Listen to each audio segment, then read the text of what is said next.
Hello, everyone. We're just going to wait a moment to let people come in.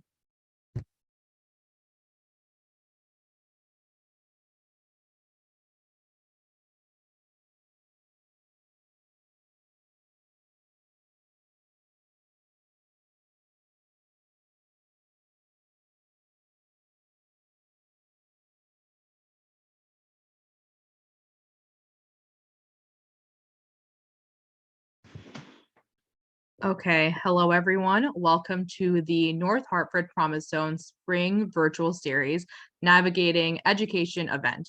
This event is going to be running from 6 to 7 p.m. today, Thursday, May 6th, and is the first event of our Spring Virtual Series. If you'd like to join us at our upcoming virtual events, Trauma and Community Care, on May 13th, also a Thursday, from 6 to 7 p.m., and Housing Rights on May 27th, also a Thursday from 6 to 7 p.m., please be sure to fill out our Eventbrite invitation, which is going to be posted in the chat at the end of the event. Also, follow the North Hartford Promise Zone's Facebook, Twitter, and Instagram for more information on these events, as well as others. And the links to those are going to be posted in the chat as well. The NHPZ virtual series is going to be a follow-up to our winter webinar series. And if you missed those, check out our NHPZ Facebook page for the recorded videos. Our event now will help answer the question, how do we ensure Promise Zone students succeed? So today we have Paul Diego Holzer, the executive director with Achieve Hartford. And if you have any questions for the speaker, feel free to ask a question in the chat or in the Facebook comments at any time, and we will be sure to address them during our Q&A session. And Paul, you can begin whenever you're ready. Thanks so much, Annika, and thanks to the entire Promise Zone team. It's great to be here. Thanks everyone for attending and for an opportunity to talk about education. So I'm going to jump in right, not to waste any time, and kind of ask the question of how do we ensure that Promise Zone students succeed? There's so much focus right now on the pandemic and remote learning. I think it's a great time for us to be asking this question. And Jenna and Annika and others asked me to think about ways to address the topic of education from a variety of different angles so that some of the content can be more applicable to residents with younger children or older children or students of any age, college students. So I've tried to cover a lot of different angles here, and I hope that it brings up a lot of questions that can be asked in the chat. And we won't go too long and make sure that we leave time for questions and engage in a good discussion. So very happy to be here. And without further ado, let's jump on in. So 5 things that I'll ask us all to consider today when we talk about education. 1 is the idea of summer school. 2 is the idea of school choice. 3, we'll talk a little bit about just our collective expectations for our students, for our children in the Promise Zone. 4 is student supports, why they're important, what's out there. And then 5, where I have the most expertise right now, is really in talking about post-secondary options and why there are so many different options that really should be considered and how we have to expand our thinking of what life after high school can look like for young people in the city. So I'm going to start with the obvious. Why is summer so important this year? I think everyone attending this understands that students in Hartford and in the Promise Zone just experienced an entire year of remote learning. So if students just came back into the classroom full time this past month, then it really was March to March, a full year of mostly remote learning for students. Now, there's kind of nothing wrong with remote learning for short periods of time, but for an extended period of time, it's going to mean that Harvard students have likely lost months and months of learning time as a result of having to try to do what we're doing right now. And you can't get that time back without, longer school days or some learning this summer, and maybe even next summer, maybe even the summer after that. But I think we all agree that this summer, more than any other, may need to be the time for students to release all that pent-up stored energy that they've had over the last 15 months of living through a pandemic. So I think we all agree that learning for catch-up and fun, both need to happen this summer ahead of going back to school next fall. So a lot of reasons for why this summer is really important. So I guess the question is, what's going to be offered this summer then if learning is needs to be such a big part of the summer experience? Well, having just spoken to the superintendent and attended some workshops and from reading, articles that are coming out in the newspaper every day about this, the school districts just received, $140+ million to be spent over the next 3 years. And part of that money is going to go to a really robust summer school offering this summer for every kid in every grade. They're going to run it for the month of July.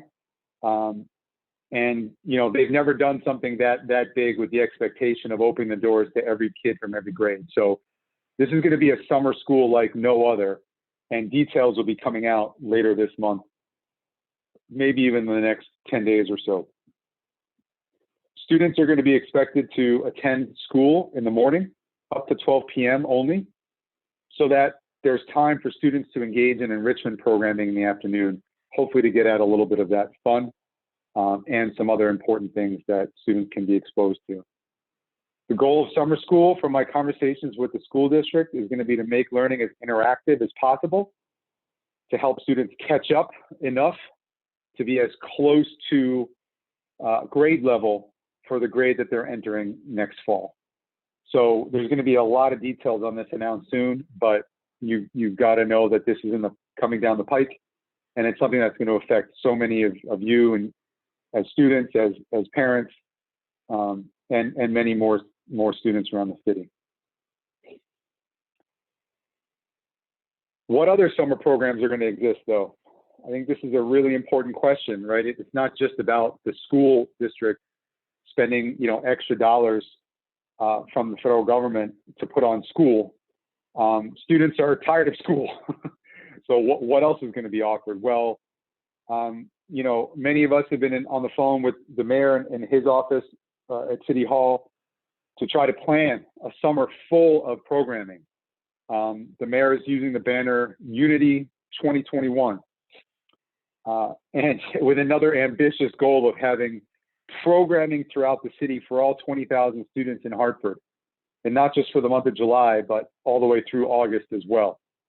So there's people planning behind the scenes, kind of going crazy, trying to figure out how to take additional federal dollars that are coming to City Hall, separate from the school district, to get nonprofits to do all sorts of programming.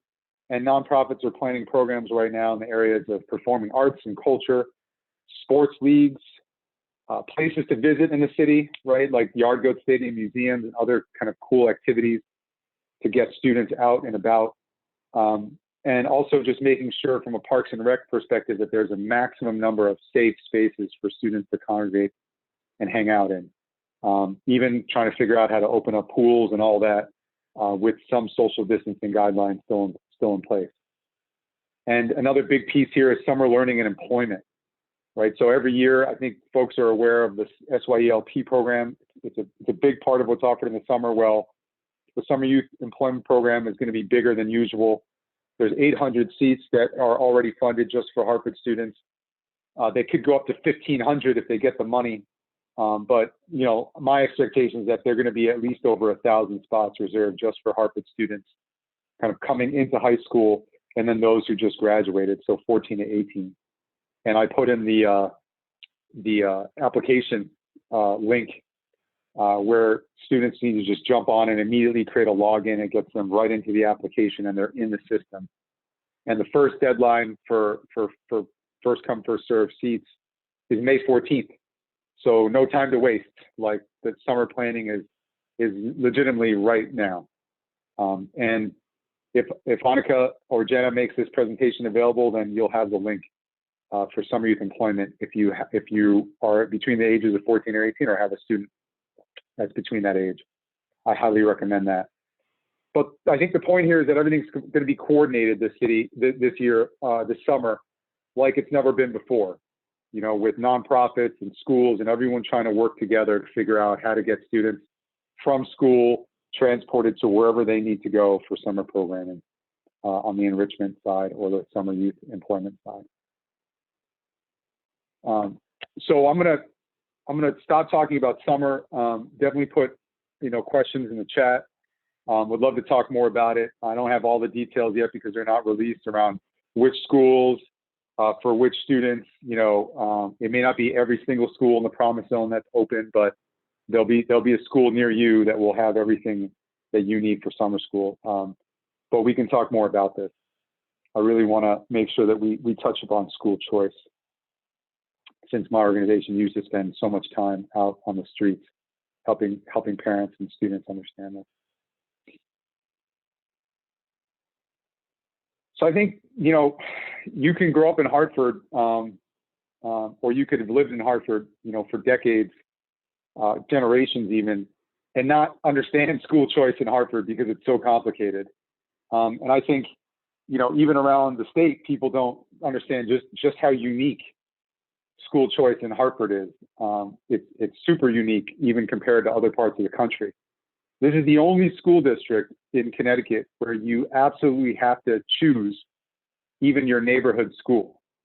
And what I mean by that is, if you don't know this, this might come as a surprise, but if you show up at the school down the street for the first day of kindergarten, or let's say 8th grade, and you didn't fill out a school choice application the previous winter, spring, there's a good chance there won't be a space open for you. There's a really good chance. And, every year, especially parents who move to Hartford over the summer who didn't live through the school choice application season from the winter, spring before, they roll into the school ready to register them a few days before, and the school, oftentimes is saying, there's no application, there's no seats here. Even if you live a few blocks away, it could be full. So that really makes Hartford unique because it's not just the magnet schools, right? It's so much more than that. And even your neighborhood schools require an application. So what do I mean by options? I'm going to break it down for some of the folks who don't know, or for some of the folks who think they know but still don't quite understand. So there are district schools, right? Harvard Public School district schools that we would just call regular neighborhood or community schools. And they have their own application process. There's charter schools, and if it's Jamoki, right, which is not so far from us, that's a whole separate charter on its own, has nothing to do with the Harvard Public School, has its own application.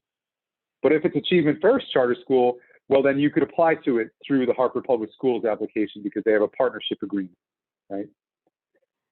There's also HPS magnet schools and CREC magnet schools, right? Not a lot of people realize that HPS runs more magnet schools than CREC in Hartford. And so there's a whole application that CREC runs through their choice education site for both the HPS magnets and the CREC magnets that are all over Hartford and outside of Hartford. Then there's the open choice program if you want to bus your student to a suburban school, which many parents do. And those buses pick up pretty darn early in the morning, but they pick up. They've got the funds from the state to do that.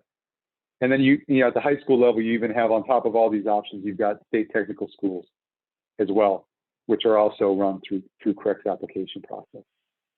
So, through 2 websites, you can be applying to a lot of different schools, and it can be incredibly confusing. But the idea here is that more options, is a good thing, and we'll talk about why that might be true. But let's talk a bit about Zone 1, which touches some of the Promise Zone. So, you can be right in the middle of Zone 1 in North Hartford and be pretty close to Rawson, Achievement First, West Middle, Montessori Magnet, Annie Fisher STEM Magnet, Breakthrough North Magnet, elementary schools, and think, how do I choose between these 6, right? How do I even think about that? And I think, before we get into the process of thinking about that, I think we have to kind of buy in first to the idea that choice is a good thing, right? That if you want to just go to the neighborhood school, that's there for you. You just have to fill out an application on time to get your spot, but it's there for you. But with all these other options, I think, what Hartford the mayor, the superintendent, everyone who's bought in, the city council, the board of education, everyone who buys into all these options is saying, school choice matters because every school has a different culture. Every school principal has a different philosophy.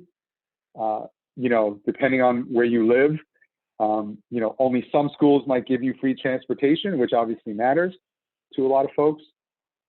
There's factors around, especially at the high school level, the interest of you as a youth, or if you're a parent, your child.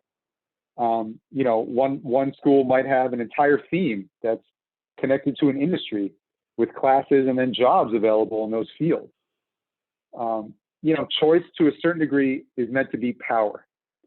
And what I mean by that is this simple concept, which, my organization, Achieve Hartford, spent 4 years educating parents all around the city, on everything they'd want to know about school choice and helping them, hand to hand fill out choice applications because, my organization believes choice is power, right? And if you don't like one school, you have the power to leave. There's a lot of towns where that's not the case, right? It's like if you're in a town and you've got only one elementary school that they're going to transport your kid to, and your kid, is struggling there, or there's some social issues, or, you don't like the principal, or there's stuff in the classroom you're not okay with, you could be stuck. In Hartford, when you choose powerfully, you can choose again. You can say, what, this isn't working for me, and I'm going to fill out an application, this coming January to try to get my kid into a different school. Or even if you don't get your kid into the school you want the first time, you can keep applying. So, it's meant to really be power. It's meant to be, an environment where the parents who have chosen that school, feel good that they made that choice, and they have an expectation that that choice should work for them. And I can't tell you all how many times I've heard, people in the neighborhood schools say, well, the magnet schools have this, right? And then, everyone's choosing that school, and they have different resources. And I'll ask those parents, did you choose a magnet school? They'll say, well, I applied, but we didn't get in. I said, well, did you choose a different neighborhood school? It's like, well, no. It's like, okay, well, how do you like your current school? Well, I like it.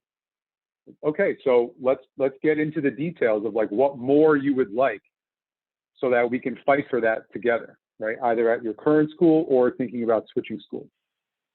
It's meant to be empowering school choice, but I think a lot of times we get so focused on the school we have and the school that we don't have and comparing them.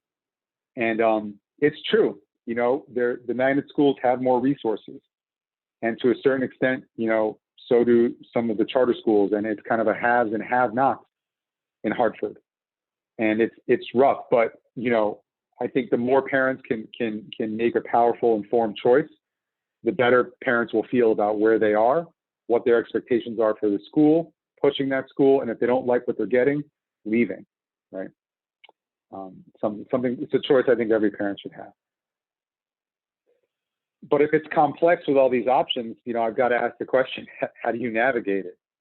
And what we used to always tell parents, even before they had kids, and even the 8th grade students themselves who were really navigating the choice process, sometimes on their own or for their parents, were saying, you got to start by researching all the schools to know, what your options are. And you can do it online on the websites that I showed you earlier here. Or, there's a brochure that gets produced. We used to have this whole, comparison tool on the website, but, we stopped doing that.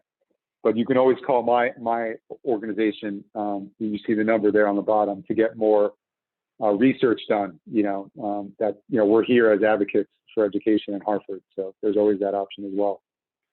But after you do some of your own research, just know what the options are. It's talking to people about which school they chose and why. I feel like, even now, we're 10 years into this in Hartford. We're a full decade into school choice. And a lot of parents I talk with, I'll say, how many other parents do you talk with about this? And they say, oh, we don't really talk about like, all the different school stuff unless, we're at a school event. I'm like, but you have other friends in the neighborhood, right? Do all those kids go to your kid's school? And say, no. I was like, well, there's a lot to be talked about to find out, what school their kid is in and why. Or if you have, if you're a middle school student and you have older friends who are in high school, asking them, do you like Weaver, or do you like University High? What do you think the difference is? What do your friends tell you? There's just so much conversation to be had that I don't think people to this day still make an effort or make a point to have, even though we're a decade into school choice. And, some daycare staff are trained every single year on what the options are and how to help every pre-K parent whose student is about to go into kindergarten. And same thing with 8th grade school staff, right? There's always at least one school staff that's fully trained to talk to parents about high school options. So got to make use of those folks who we're all paying in our tax dollars to help us out. Now that the pandemic is hopefully coming to an end and some of the restrictions are being lifted, I think visiting schools is huge. I used to tell parents, like, just straight up, I'd say, when's the last time you stepped foot into a school that your kid didn't go to? And, most of the answer is never. Like, oh, okay, why is that, right? Like you walk by schools, you drive by schools, stopping and just popping in your head and saying, I want to know more about what the school is about is huge. I mean, I remember people were talking about global communications, years ago, and seeing this new building that, went where Quirk Middle was, and saying, I don't even know what's going into that building. It's like, well, if you see it all the time, pop in, because, it's got a very unique model at the time. It still does with the International Baccalaureate curriculum, which is incredible. But at the time, they also had a partnership with a national scholarship program, which meant every kid who went to global was guaranteed free college. And like, parents didn't know that. And I was like, holy cow, how do you not know that, right? That's huge. So, stopping in and just finding out, like, what is this school about, I think is really important. Again, once the pandemic lifts and those schools are open, and in the summer would be a great time to do that. And then, having a list, ranking them, really important, so that you feel prepared for an application, and then making sure you apply on time before the deadline in March. Really important that you try to follow these steps, whenever you can. But the actual application period opens in January and runs for 8 to 10 weeks every year. So the deadline sometime in March. And happy to talk more about the school choice as well in the chat and afterwards. I think you probably can tell, from my perspective on advocating for higher quality education in Hartford the last 10 years, that, I always think that there's more we could be doing as a community. I think about the Promise Zone, especially when we think about, the state of jobs, state of housing, state of education in the Promise Zone. There's so much investment that we want to see made. But I think some of it starts with just higher expectations for ourselves as a community. And here are some outcomes that may speak to why we need to have more expectations for what our kids achieve once they're done with school. So in a typical year, right, there's, starting 9th grade, there's going to be, 1,400 students or so. Out of those 1,400, by the end of the 4 years, less than 80% of them are going to be graduating, right? So your graduating class is going to be around, 1,000, between 950 and 1,100 every year. 50% of any graduating class enrolls in some kind of college or post-secondary every year, right? 50%, even with more efforts by my organization, other organizations, like we have not been able to crack, 50, 55% in post-enrolling from every senior class the last X number of years. And then out of just those kids that make it, only 32% of just those kids that enrolled actually make it to their second year, right? Only a third make it. And I'm going to tell you this, I didn't put this on the slide, but a lot fewer than 32% of the kids who start college actually finish a degree. And let's just be real. I mean, most of the students that go to college that are Hartford residents coming out of the Hartford public schools, the vast majority are going to community college at Capital or Manchester, or maybe even somewhere else.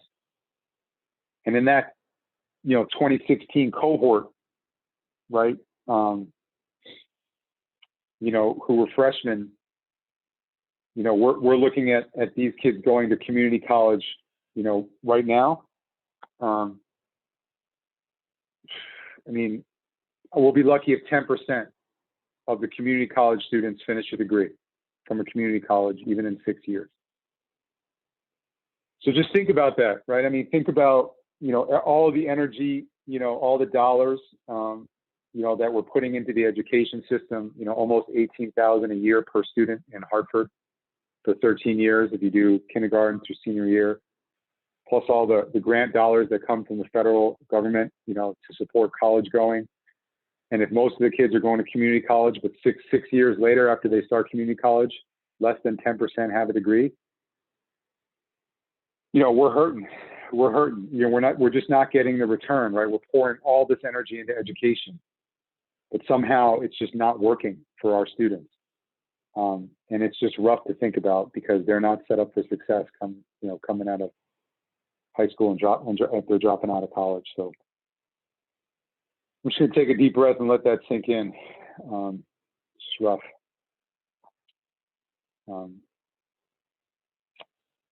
Here's some of the things that came out of a presentation that the superintendent staff did just two days ago at a meeting I was in, where they interviewed, focus groups of students, and they asked some questions, some tough questions from neighborhood school students and magnet students. What they found in the neighborhood high schools, you had a lot of students saying, I haven't even been on a college tour. My name isn't on the list, for that, where students think like they've got to get tapped, by their counselor in order to be kind of good enough to be given those opportunities, right? When you talk about, high school experiences and students talking about, there's definitely teachers who want to teach students, and then there's some that, just want us to sit there and do a packet.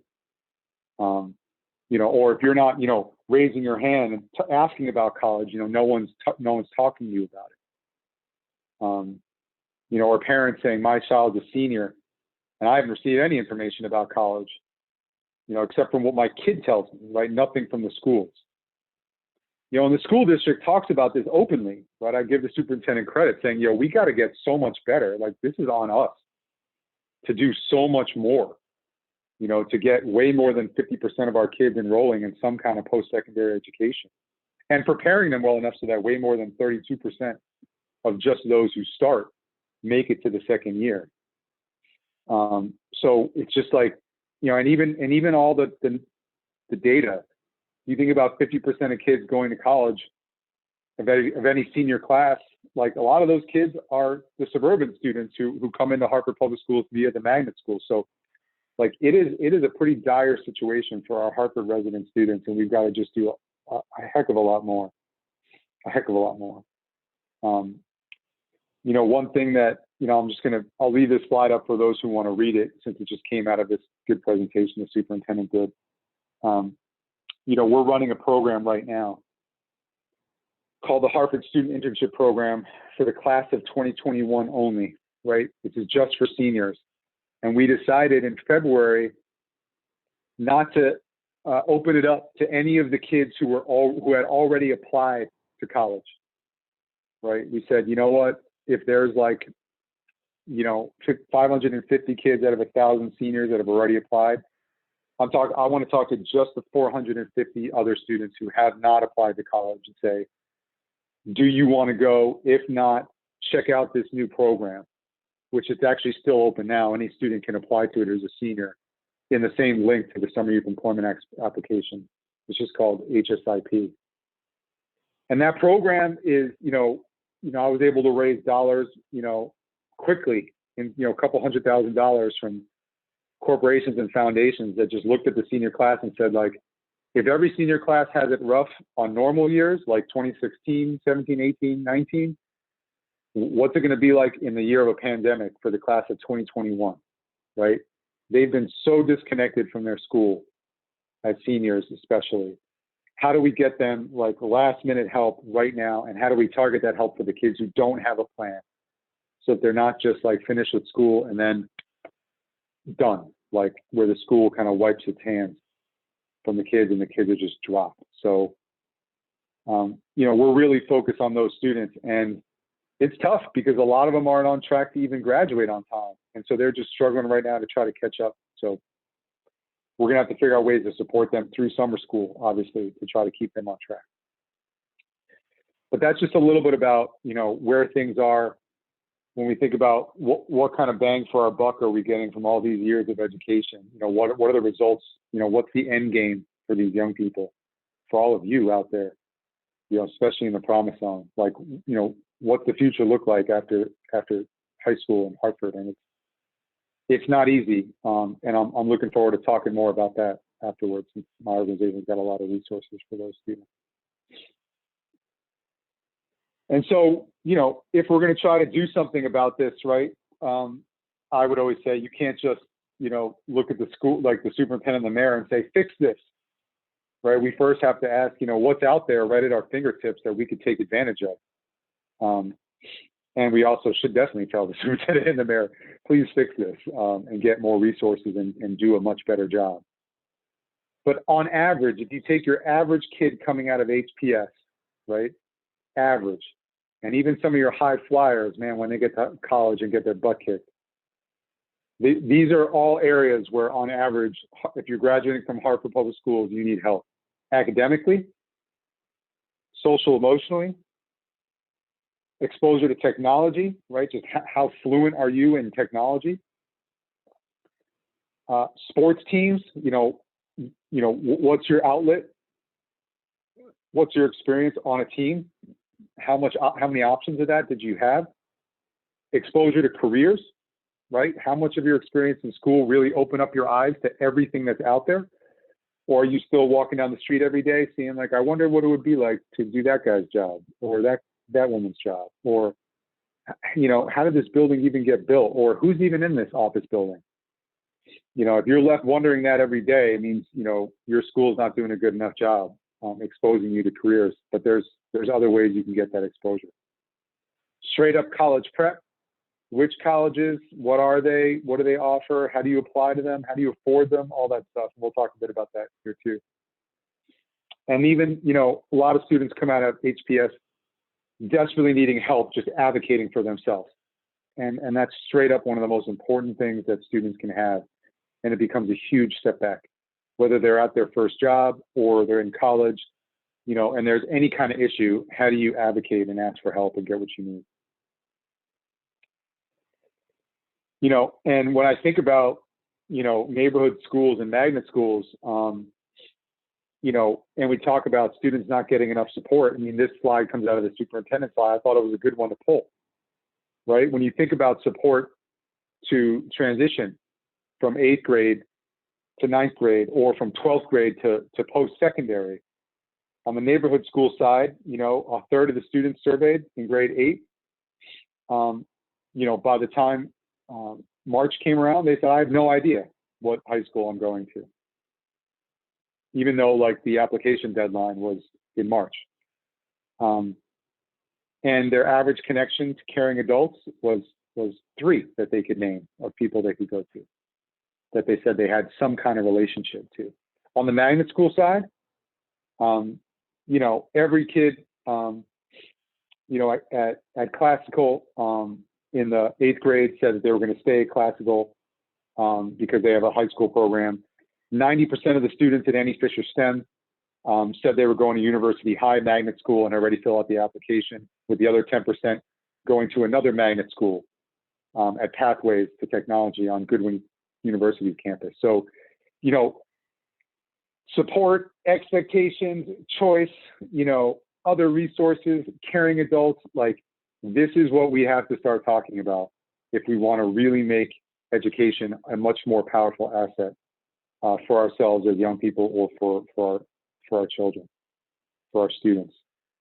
And I just think it's worth noting that, at the magnet schools, they talk about, teachers providing help, having a lot of technology, and at the university, the neighborhood schools, it's like, certain school staff, like the paraprofessionals, are the ones providing help when they can, or if you're lucky enough to have older siblings, right? So if you want more help, right, and you're in the Promise Zone, where do you get it? And, some of these programs you might have heard of, but some of them you probably haven't, and they're all around you, right? I know people know the Boys and Girls Club and the Y and the YW, right? But you might not know Girls for Technology. You might not know Ebony Horsewomen. You might not know URISE for aspiring, high school age entrepreneurs. You might not know Urban League's Project Ready program for middle of the road students. It's incredible. You might not know about Math Motivators for students who need help in math in high school. You probably know a little bit about the Harvard Public Library, but not really all of the programming they have, and the incredible technology programs, some of the college prep stuff they're doing, especially with English language learners.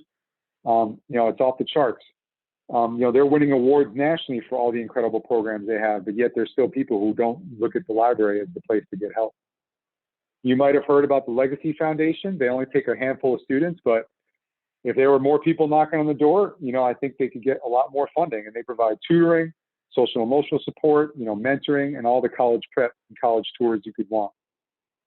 You got Catholic Charities, Compass Youth Collaborative, OPP, Rise Up, Camora's Corner, right on Albany. If you've got, some issues where needs aren't being met for your child because your child's got some specific special needs, the Center for Children's Advocacy has got you covered. But a lot of people don't know to give them a call. And there's so much more in North Hartford that, you all could name, and I would say put it in the chat if you want to make sure that other people think about it. But these are the programs that, if you're not knocking on their doors or emailing them or calling them, or telling, your student, your child, that they have to be enrolled in something, then they're likely going to be one of the students that says, all I have is the support of, a paraprofessional or one teacher or something, and that's all I've got. And as a parent, you're going to have to rely on whatever your kid gets to talk to them about college, whatever support they have. But these programs could give you a whole team of people around you. And since we're talking a bit about college, and I'll promise to wrap up since I don't want to run too long. What are the post-secondary options? Different options matter. It's not about just four-year college, which we all know is very expensive and is a big commitment, right? The students from Harvard that do go to four-year college graduate on time, just like everyone else around the state, which is great news. So if you can get into four-year college, you have a much higher chance of success, but it's not for everybody. Two-year college is there. A lot of people don't know that two-year colleges offer degrees, but they offer a ton of industry certificate programs as well, in everything from healthcare to IT, manufacturing, construction, you name it. There's obviously a lot of trade skill programs, unionized programs. There's brand new apprenticeship and pre-apprenticeship programs for students in high school now. There's job training programs. There's military, which a lot of people forget about, and even more. And I feel like this is one of the reasons why students feel like once they say kind of four-year college isn't for me, they kind of shut the door instead of realizing like, okay, four-year college isn't for you, but that doesn't mean that like your job is done, that you just need to like graduate and go get a job wherever you can find a job. No, you have tons of pathway programs to go to get you into careers, not into jobs. I used to run a school in Washington, D.C., and the craziest thing was, we had, 17-year-olds graduating early from this alternative school program, and they went the trade route. And in their first year, the 17-year-old, one of my students who was kind of a punk, who I cared about a lot, rolls in and shows me his paycheck, and he's getting paid more than me, and he buys a new truck and like a nice pickup truck too. And I was, both, kind of annoyed, but super, super happy for him. So I think we forget about that. And yeah, I think the college is becoming free. That's kind of coming right up around the corner. And it may not be all colleges. It may first start to be the community colleges being free, then the state colleges. But it's coming up around the corner. But I'm going to show you how you can pay for college in ways that I think you'd be surprised. If you as a student or if you as a parent have a student that's a good student and makes it through any of these Hartford public school situations, has got a decent GPA and can get into four-year school, you're a hot commodity. Those schools want you because there's not that many of you who can make it to that level. So even a four-year school can become affordable, and I'll walk you through that. So let's get into that. But first, how do I make sure, like really make sure if you're a parent, that my kid is going to get onto a career pathway after high school? Well, if you really want to be sure, right, then you got to hit up the college prep programs in Hartford. And there's a lot of them, right? Career Beginnings takes 150 seniors every year from all three of the neighborhood schools, not as much the magnet schools. UCAP at UConn will try to get your kid in as a ninth grade and keep them all 4 years, and they run programs on UConn's campus. In the summers, it's banging. I used to run that program in Washington, D.C. Hartford U Scholars, if you've got a sixth grader and you want to get them enrolled in a rigorous program, man, like if you can get your kid into this program, they're going to get 2.5 extra years worth of study of academics with amazing teachers, and a phenomenal group of friends who are all scholars, who are all going to end up being the cream of the crop in the city. If you're eligible for the Hartford Promise by having a 3.0 GPA and a 93% average attendance rate all 4 years of high school, that's 20 grand right there. You don't even have to apply. You're just automatically eligible. But you've got other college prep programs like the Legacy Foundation in North Hartford. Boys and Girls Club has a college readiness center in Asylum Hill. The library we talked about. YW's Women's Leadership Program does college prep. Urban League does college prep. Harvard Student Internship Program, which I talked about, is trying to find seniors right now and get them into programs. Summer Youth Employment has a college prep component. And there's even more programs like Rise Up, and others that exist in the city that do college prep. So this is the best way, is to knock on those doors, make those phone calls and say, what do I need to do to get my kid into one of these programs, right? And the more demand they have, the more money they can get, the more funding they can get from private foundations and corporations in the city. It's all about driving demand. And so I'll give you a couple slides on affording college, and then we'll open it up. But obviously, the way that college, the way that the federal government contributes to try to make college affordable is through federal grants. The Pell Grant is the most obvious. Anyone who's low income qualifies for Pell, and it's automatically part of your financial aid award if you're going to community college or if you're going to four-year college. And I always tell people, like, if you're going to community college, that Pell Grant right there from the federal government is going to pay for almost your entire full-time course load. If you're going full-time. If you're going part-time, it's going to cover all of your part-time course load and your books. So, college is close to free for so many students right now. They don't even know it if they're going to community college.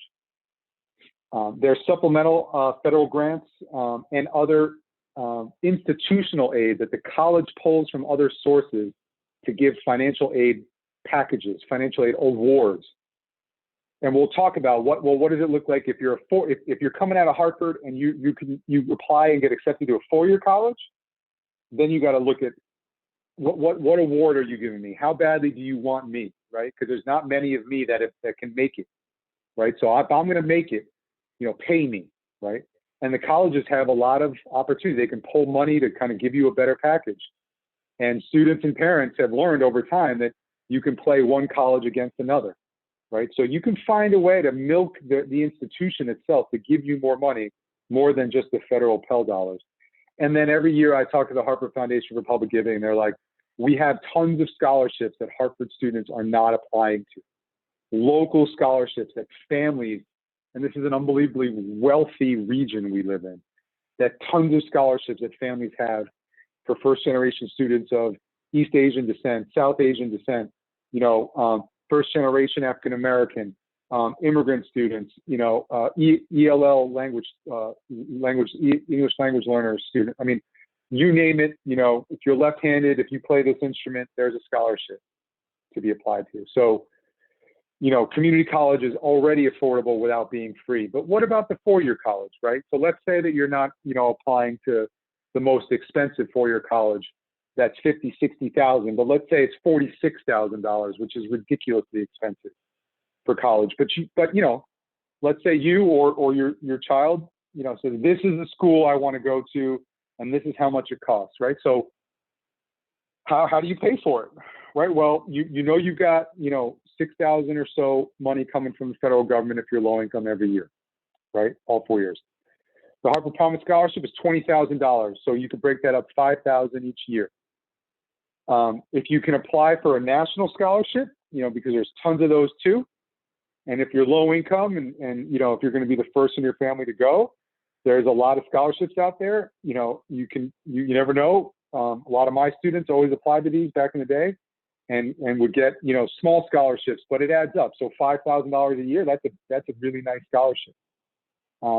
There's local scholarships that I just talked about that your school counselor will tell you about, or the Hartford Foundation for Public Giving will publish a guide. And if you're lucky enough to get another one that's local, that's $5,000 a year. And if you can get the colleges to really pull from their aid packages, if you get the highest, which would be like an additional $15,000, because they really want you because your GPA is high and you wrote a strong essay and you've got a compelling story. It can get up to as high as an additional $15,000 that I've seen some students get, and then obviously you can take a job on campus and they'll work that into your financial aid package, right? So, you can get maybe half of the 46 covered through the federal government and what the college is giving you, and then local scholarships, another 15 or so, which leaves you with $5,000 a year that you're going to have to figure out how to pay for. And most students I talk to, they don't have $5,000 that their parents can just shell out. And that turns into a very interesting conversation around, well, how much do you think this degree is going to give you? And how confident are you that you can finish it? Because if you think you can make it, $5,000 each year borrowed at $20,000 total, to pay off, that's about $175 a month for 10 years. It might be worth it. So, this is an ideal situation. This is not like something you can just expect to happen. But if you're trying to really make the four-year college thing work, you can figure it out and be creative, especially if you have the help of some of those programs that I just talked about. So, I'm gonna end there and kick it back to Jenna and Annika, you guys can take it away from here. We've got some time for questions. That went a little longer than I was hoping, but I hope it was informative. And just let me know if you want me to stop screen sharing, and we can see each other. Thank you so much, Paul, for that wonderful presentation with so much information. And if you're watching this presentation later, you'll notice that Paul put his phone number at the bottom of every slide. So he is a resource that you can contact later for any further questions on anything he presented today. But with that, we'll move into our Q&A session.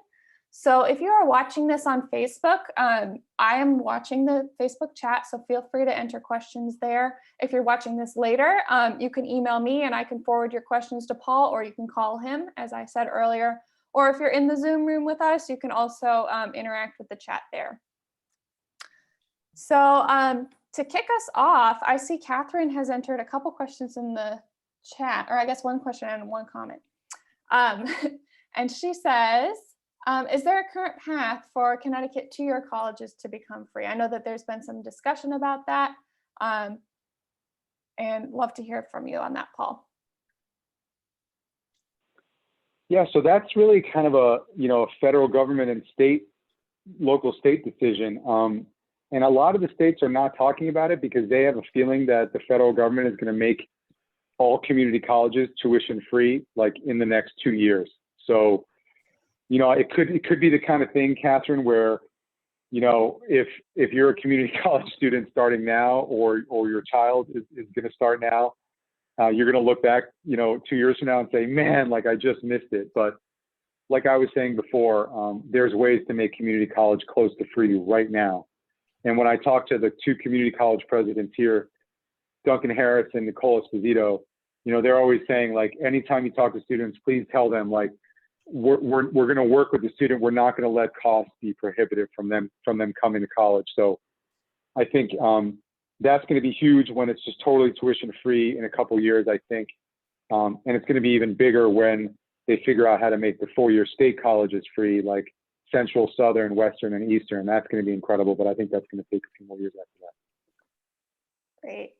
And I have a comment from Catherine as well, asking a little bit about the pathway between an associate's degree and then finishing up a 4-year college degree, and how that's another option as well. Great point. And then I received a couple questions earlier, kind of going back to some of the stuff we talked about earlier, or you talked about earlier in the presentation, regarding summer learning options. Some questions about, how do you know which type of program to enroll your child in for the summer? How do you know what areas they've fallen behind in? Is there any sort of testing available to see what kind of gaps would be best to fit and to address this summer? Yeah, so 3 quick answers on that. So if you think about the afternoon enrichment programs in the summer, the city is going to really work hard to publish a guide that's going to be online, but also just kind of available, like around the city for pickup, to highlight all the different programs that you can enroll your child in and how to do that. The schools are going to do 2 things. One, there's some assessments they're doing right now of students to try to figure out where students individually need to catch up on, so that when a student arrives at summer school, the teacher will have the information, already know that, and be able to talk to the student directly and or to the parent if the parent wants to be part of those conversations at the beginning of summer school. Also, I've been told that there's going to be some assessments done during the summer, because the grades in the fall, the new teachers in the fall for the next school year are going to need a lot of the data collected in the summer to know where each kid is really behind. So a lot more assessments will be done in the summer, some now, but it's a conversation to have once summer school starts. Thanks for that. That's very helpful. And would there be any cost associated with a lot of these summer learning programs? No. The goal is to make everything free. Like I said, the school district has been earmarked with $140+ million to be used over 3 years. I think they're going to divide it up into, like, 40 something to be used each year, with the main use of that money being a robust summer program plus extended day learning into next school year. So I didn't talk about that, but wow. The superintendent is going to announce soon, not just summer, but also what the plan is for next year to provide more time to catch up, which is going to be a big deal. I mean, it's one thing to say extended day, like the way that Capital Prep, that high school, and most people don't know this, but Capital Prep is already all year round, and it's already extended day. It's one of the things that makes that particular magnet school special. But now it's like they're going to extend the day for the entire next school year.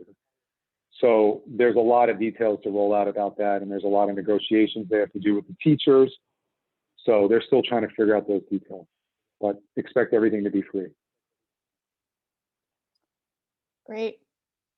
I'm going to move into a couple questions about the school choice program.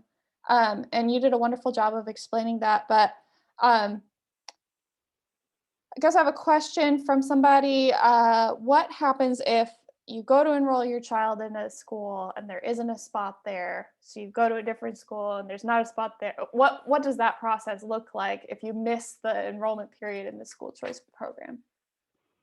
So I wish I could tell you that it's like a very smooth process, but I've had parents tell me for years that it's not that smooth because, you know, the school is ready to start with the list of names that they got from the year before, right? So, so when there's a parent that shows up and says, you know, I want my kid to go to this school, there's always a little bit of confusion where the school's like, you need to go talk to central office down at 960 Main Street. They'll deal with you. And then what's supposed to happen is central office is supposed to tell you, here are the schools that have spaces. Which one would you like? And then you have to go back to the school that has a space that you've chosen and enroll them there. And hopefully the school district and that other school have talked and they're expecting you when you get there. And sometimes they're not, and there's a little more kind of running around you have to do.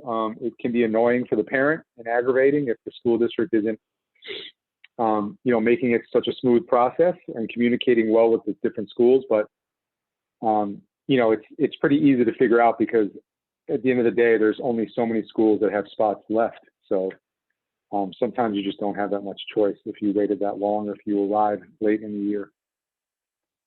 All right. Yeah. So it's really best to go through the entire process as intended, and that's when you have the most power and the most choice. Yeah. Great. I guess I'm looking at the time, and one final question. What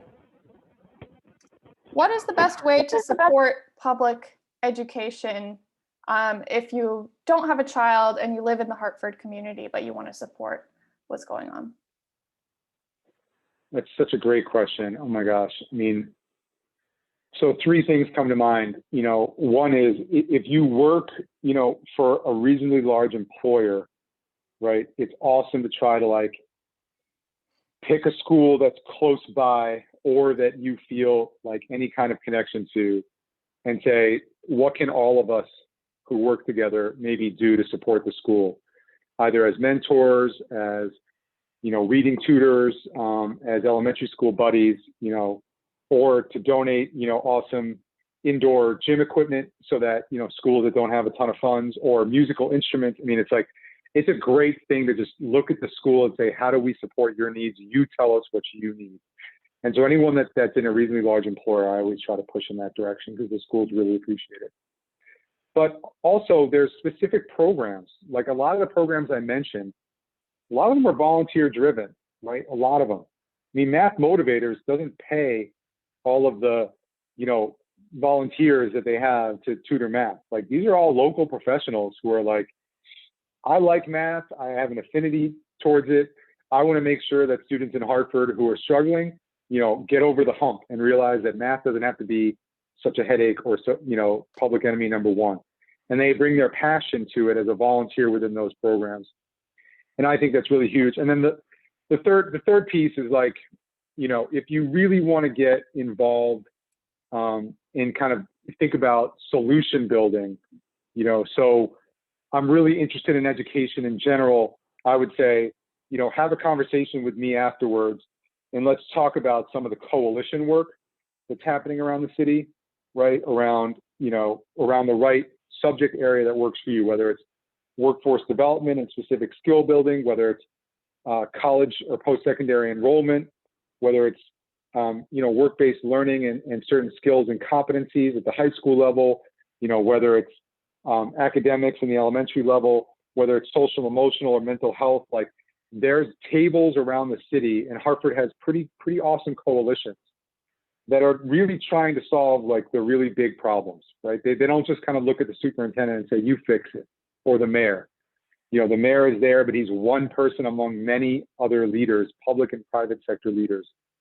And, you know, if you want to kind of like, you know, get involved in those conversations, like we want to plug in more private and public sector, you know, leaders who care about the city and want to see it reach its potential.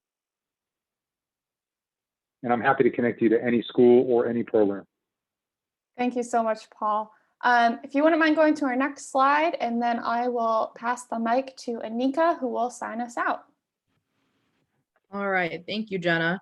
So with the end of our Q&A session, that brings us to the end of our event. How do we ensure Promise Zone students succeed? Those were some really great questions, and big thank you to the Executive Director of Achieve Hartford, Paul Diego Holzer, for all of the helpful information today. Honestly, this was super helpful for me as a recent grad, so I know I'm going to be looking back at this presentation. And please, everyone, do look into Achieve Hartford more to learn about other programs and services that they provide, as well as the list of organizations that Paul talked about today. And we would all really love to hear from you, especially if you live in the North Hartford Promise Zone or are part of the Hartford community. So Jenna is going to be posting a link to our event survey in the Zoom chat and in the Facebook comments. And we're going to ask that everyone please fill it out so we can put out more helpful resources and events just like this, and to learn better on how to serve the North Hartford Promise Zone. Please feel free to contact our community engagement vista at jenna.vandonselaar@hartford.gov to learn more about the services that the City of Hartford or our Envision Center provides. And we look forward to seeing you at our next event, Trauma and Community Care, Thursday, May 13th from 6 to 7 p.m. Thanks and good night, everyone.